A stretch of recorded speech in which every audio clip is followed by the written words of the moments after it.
नमस्कार मित्रांनो, मी श्रीकांत आणि श्री किचन मराठीमध्ये तुमचं स्वागत आहे। आज आपण मशरूम मसाला बनवणार आहोत। तर त्यासाठी आपण मशरूमला व्यवस्थित धुवून घेऊन त्याचे चार भाग केलेले आहेत। आज आमच्या मेसेजचा होम मिनिस्टरचा बर्थडे आहे आणि बर्थडे स्पेशल मशरूम मसाला आज आपण बनवणार आहोत।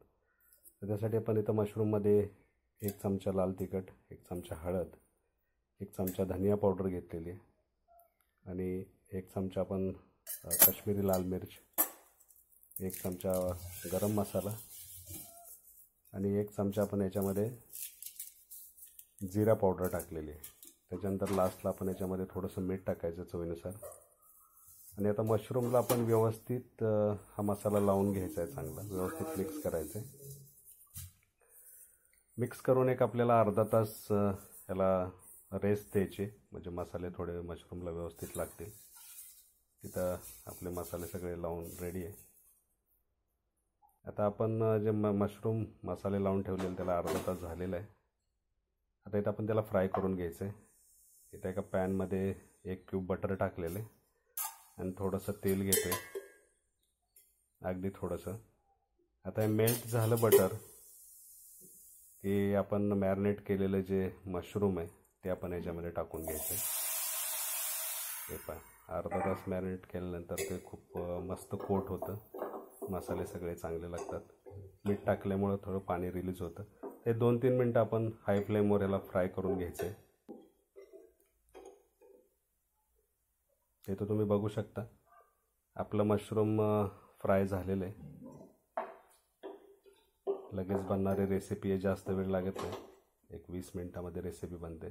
त्याला आपण एका बाउलमध्ये याला काढून घेऊ आणि आता मशरूम मसाला बनवायला घेऊ। तिथं आपण त्याच पॅनमध्ये 1 क्यूब परत बटर टाकलेलं आहे। आता तेलाचं प्रमाण थोडं जास्त घ्यायचं, कारण इथं आपला लास्ट मशरूम मसाला बनणार आहे। तर त्यासाठी आपण इथं 2 पळ्यात तेल घेतोय आणि 1 क्यूब आपण बटर जे टाकलेले। आता हे मेल्ट झालं की याच्यामध्ये 1 चमचा जिरं टाकून घ्यायचं आहे। आता जिरं थोडं तडतडलं की याच्यामध्ये 2 मीडियम साईजचे कांदे मी बारीक कट करून ठेवलेले, तर एकदम बारीक कट करायचे म्हणजे चांगले शिजतील आणि आपली ग्रेव्ही खूप छान बनेल। तिथं जास्त आपल्याला काही ग्राइंड वगैरे करून घ्यायचं नाही। तर इथं आपल्या कांद्याला पण थोडंसं चांगलं फ्राय होऊन द्यायचं।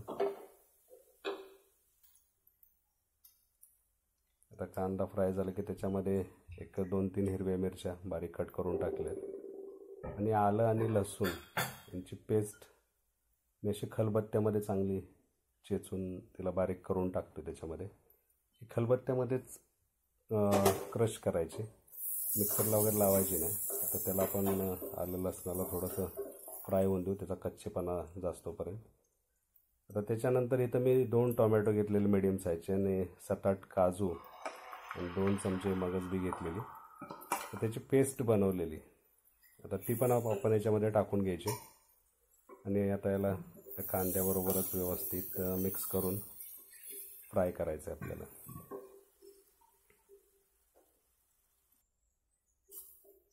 तरी ते व्यवस्थित मिक्स झालेलं आहे। आता याला झाकण ठेवून आपण एक 5 मिनटं लो फ्लेमवर आपण याला फ्राय होऊन देऊ।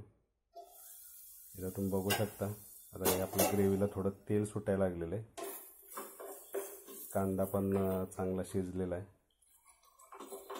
आता ग्रेव्ही बरोबरच आता मिक्स व्हायला लागलेलं आहे। तर या ठिकाणी आपण काही सुके मसाले टाकू, थोडे लिमिटमध्येच टाकायचे। तर अर्धा चमचा हळद घेतलेली, 1 चमचा लाल तिखट घेतलेले, 1 चमचा काश्मीरी लाल मिर्च घेतलेली आहे, 1 चमचा धनिया पावडर घेतलेली आहे, थोडासा गरम मसाला तुम्ही कुठलाही टाकू शकता, घरगुती असेल कुठल्याही ब्रँडचा। ह्याला तर व्यवस्थित मिक्स करायचं, मसाले चांगले आपल्या ग्रेव्ही बरोबर मिक्स झाले पाहिजेत।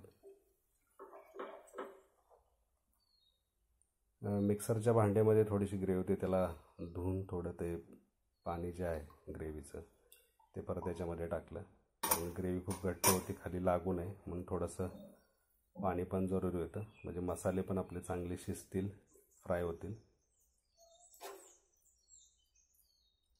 आता हे सगळं व्यवस्थित असं मिक्स करून घ्यायचं आणि परत एकदा याला 5 मिनटं आपण फ्राय होऊन द्यायचं, तेल सुटत तोपर्यंत. तर 5 मिनटं तुम्ही बघू शकता आपल्या ग्रेव्हीला तेल सुटायला लागलेलं आहे. आता इथं हलवून घ्यायचं याला व्यवस्थित आणि 5-6 चमचे जास्त आंबट नसणारं दही मी फेटून घेतलेलं ते आपण याच्यामध्ये टाकून घेतले. दही टाकलं की फ्लेम ही लोच ठेवायची आणि दह्याला असं थोडं हलवत राहायचं, म्हणजे दही असं फुटत वगैरे नाही आणि आपल्या ग्रेव्हीमध्ये ते छान मिक्स होतं, त्याला तेल छान सुटतं. इथं तुम्ही बघू शकता आपलं दही व्यवस्थित मिक्स झालेलं आहे. आता त्याच्यामध्ये मीठ टाकायचं आहे. मीठ आपण लिमिटमध्येच टाकायचं, आपण मशरूमला पण मीठ टाकलेलं.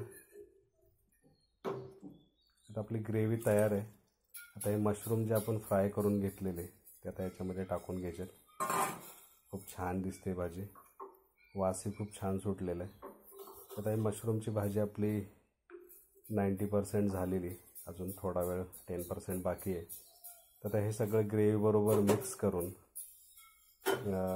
याला एक 5 मिनटं आपण ग्रेव्हीबरोबर शिजून द्यायचं आहे मशरूमला.